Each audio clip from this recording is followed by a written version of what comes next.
Welcome to the Slop Temple. We pray this video helps. In this video, I will show you how to set up your Fitbit Sense 2. First, make sure your new device is fully charged. This usually takes about 2 hours. Next, download the Fitbit app from your phone's app store. Once installed, open the app and either create a new account or log in if you already have one. Finally, ensure your smartphone's Bluetooth is turned on so your Sense 2 can connect. Now let's pair your Sense 2.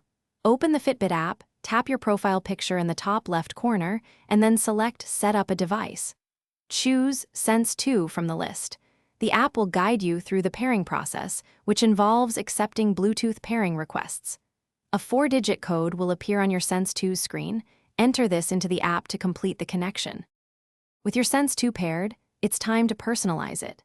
In the app, update your personal profile with accurate details like your height and weight for better tracking. You can also choose from hundreds of clock faces to match your style. Don't forget to set up notifications for calls, texts, and other apps. Finally, explore the health metrics section to enable features like continuous heart rate monitoring and detailed sleep tracking.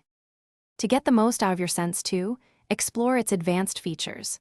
Utilize the built-in GPS for precise tracking of runs or bike rides without your phone. Discover the stress management tools and understand your daily readiness score for optimal activity. Set up Fitbit Pay to make quick, contactless purchases right from your wrist. Remember to sync your device regularly to keep all your health data current and accurate. Thanks for watching. Consider subscribing if we helped you.